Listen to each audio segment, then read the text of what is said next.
पहले ही काफी कारनामे इसरो की तरफ से हमें देखने को मिल चुके हैं, जैसे कि चांद mission, solar mission, Aditya L1, Chandrayaan 3। अगर हम जियो पॉलिटिक्स में नजर रखें ना, तो हम सबको पता है कि इस खिते के अंदर कभी भी इतना पोटेंशियल नहीं रहा है आफ्टर द कॉलोनाइजेशन कि ये इतने बड़े प्रोजेक्ट्स खुद ही कर पाता। और वो रुक नहीं रहे, वो रुकने का नाम नहीं ले रहे, वो चलते जा रहे हैं, बढ़ते चले जा रहे हैं। ये बड़ी अच्छी बात है।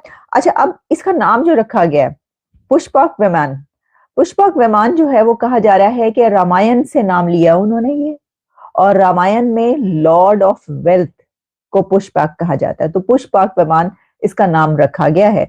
और उनकी ये जो अपने मिशन के और हर उसके नाम रखते हैं, और हमें नजर आता है कि ऐसी उसके पीछे कोई ना कोई आइडियोलॉजी होती है, बड़ी वो मतलब रिसर्च करके और उसके निकाल के इस तरह से करते हैं। तो लॉर्ड ऑफ वेल्थ इसको कहा जाता है, जिसका उसके ऊपर अब नाम किया गया। अच्छा, अब इससे फायदा क्या होगा? तो देखिए, एक तो ये बात बड़ी बात है कि आप एक देसी शटल जो है, स्पेस शटल बना के दिखा दें। पहले ही काफी कारनामे इसरो की तरफ से हमें देखने को मिल चुके हैं, जैसे कि चांद mission, solar mission, Aditya L1, Chandrayaan 3। ये तमाम मिशन हम देखते रहे हैं, और अब हमें ये पता चला है कि स्पेस शटल जो कि ये कहा जा रहा है कि ये पहली इंडिया की रीयूजेबल व्हीकल, और उनके अपने मुल्क में जो उनका एक नारा है, जो उनका एक आप कह सकते हैं कि प्लान भी है, और उस प्लान पे वो अमल करते हुए नजर भी आ रहे हैं, make in India, made in India, तो वो उन्होंने कर दिखाया है।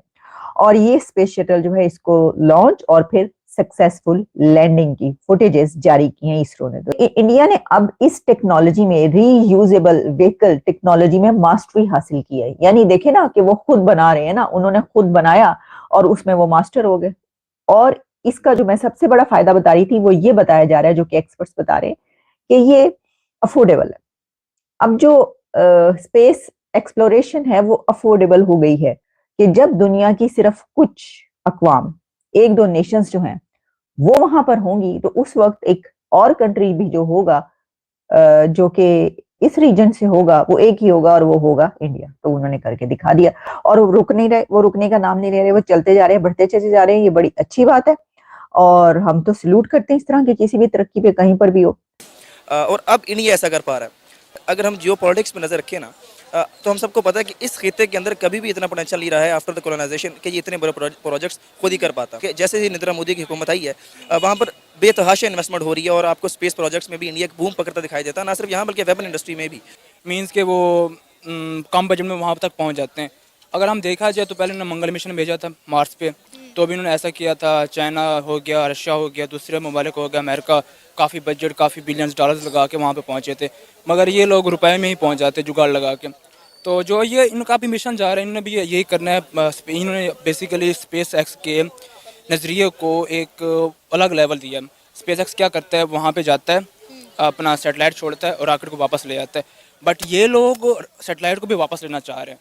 तो ये एक बहुत ही बड़ी अचीवमेंट है, और इनको इस हवाले से बड़ा अप्रिशिएट करना चाहिए, आई थिंक। और मज़े की बात है कि ये जो स्पेस शटल है, ये सिर्फ सैटेलाइट को लॉन्च करने के या उसको खला में छोड़ने के काम नहीं आएगा। ये जो है वो दुश्मन ममालिक के ऊपर नज़र भी रखेगा, उनकी जासूसी के लिए काम भी आएगा, और ज़रूरत पड़ने पर खला में मौजूद दूसरे ममालिक की सैटेलाइट जो है, दुश्मन ममालिक की सैटेलाइट, उनको तबाह भी कर सकता है।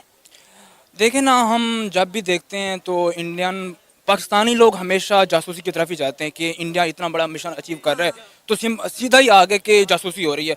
अब अमेरिका वहाँ पहुँचा हुआ है, अमेरिका दूसरे कंट्रीज पहुँचे हुए हैं, उनका हम कभी नहीं कहते कि भाई जासूसी कर रहे हैं। जैसे ही इंडिया की बारी आती है तो भाई ये लोग जासूसी कर रहे हैं। तो इस मेंटालिटी से जब हम लोग बाहर आएंगे तो हमारा पाकिस्तान भी इसी फिर कंट्री अपना तरक्की कर पाएगा। तो हमें ये बात हम नहीं कह रहे, ये खुद उनका मीडिया बता रहा है, इसरो ने बताया है कि कौन कौन से काम कर सकता है, जिसमें से एक काम जासूसी भी है। खैर, इस मुद्दे से आगे बढ़ते हैं जासूसी के, और ये बात बताएं कि आप पंजाब यूनिवर्सिटी से बिलोंग करते हैं, आपने वहाँ पे स्पेस साइंस डिपार्टमेंट का हाल देखा होगा।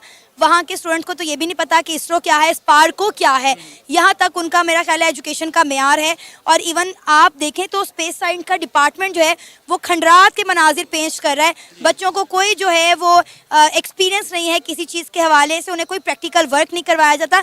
इवन कि उन्हें कभी स्पार्को का विजिट भी नहीं करवाया गया होगा। नहीं, स्पार्को का विजिट किस सूरत में कराया जाए? वहाँ पे रखा क्या हुआ है हमारे पास? स्पार्को में कुछ है भी नहीं, तो उनको विजिट वहाँ क्यों कराया जाए? जब हमारी गवर्नमेंट वहाँ पे इन्वेस्ट करेगी, वहाँ पे प्रोजेक्ट्स आएंगे, तभी जो लोग जाएंगे वहाँ पे उनका विजिट करेंगे।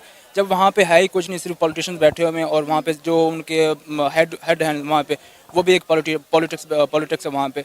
तो वहाँ पे अच्छे साइंसदान बिठाए जाएँ। एक तो बात ये है कि हम अच्छे साइंसदान प्रोड्यूस भी नहीं कर पा रहे, तो हमारा स्पार्क को एटलीस्ट कोई 80 से 90 साल तक तो आगे नहीं बढ़ने वाला। तो यही कुछ है कि अब हमारी वजह भी ये है कि हम अच्छे साइंसदान नहीं प्रोड्यूस कर पा रहे, हमारा तालीमी निज़ाम ही ऐसा है। तो आपको याद है जब हमारे हमसाए मुल्क भारत ने चंद्रयान 3 मिशन कामयाबी के साथ चांद के साउथ पोल पर लैंड किया तो हमने कितनी तनकीद की थी। देखिए अगर हम कुछ नहीं कर पा रहे या हम स्पेस एंड साइंस में उस तरह से काम नहीं कर पा रहे तो हम कम से कम दूसरों को जो है वो तनकीद तो ना करें, जो कुछ अचीव करें। आपको पता है कि तब जो है फवाद चौधरी साहब ने भारत को कितना तनकीद का निशाना बनाया था कि भाई जब चांद ज़मीन से नज़र आ सकता है तो आसमान पर जाकर खला में जाकर इतने पैसे लगाने की क्या ज़रूरत है। तो अब देखें ना कि फिर हम इस तरह से तनकीद करते हैं, लेग पुलिंग करते हैं। बिल्कुल बिल्कुल यही वजह है। बिल्कुल इसमें सबसे बड़ी बात ये है कि हमारे जो पाकिस्तान की एक गवर्नमेंट है ना, वो ही देखें सबसे बड़ी हमारी जो स्टूडेंट को कामयाब या माशरे को कामयाब बनाने में एक गवर्नमेंट बहुत बड़ा हाथ उसका कदम होता है।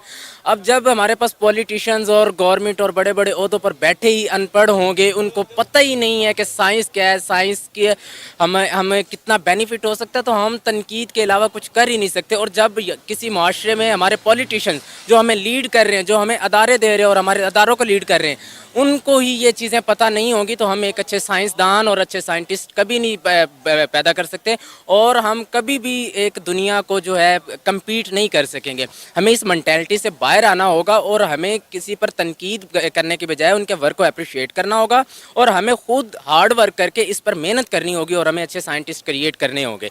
भारत का स्पेस प्रोग्राम इसरो दुनिया का one of the most advanced और सक्सेसफुल स्पेस प्रोग्राम है और अगर एक्यूरेसी की बात की जाए तो इसरो के आसपास भी कोई नहीं आता, क्योंकि जितने कम फेलियर इसरो ने देखे हैं शायद ही किसी दूसरे स्पेस प्रोग्राम ने देखे होंगे। और इसके साथ साथ इसरो हाल ही के दिनों में जो सबसे ज़्यादा फेमस हो रहा है उसका रीज़न है इसरो का चीप और बहुत ही इकोनॉमिकल एक्टिविटीज़। इसरो बड़े से बड़ा मिशन बहुत ही कम पैसे में कर देता है, जबकि सेम मिशन अगर नासा और रॉसकॉस्मोस जैसे स्पेस प्रोग्राम से करवाया जाए तो वो उस सेम प्रोग्राम के लिए कई बिलियन US$ लगा देते हैं, जबकि भारत का स्पेस प्रोग्राम वही चीज़ कुछ मिलियन डॉलर में कर देता है।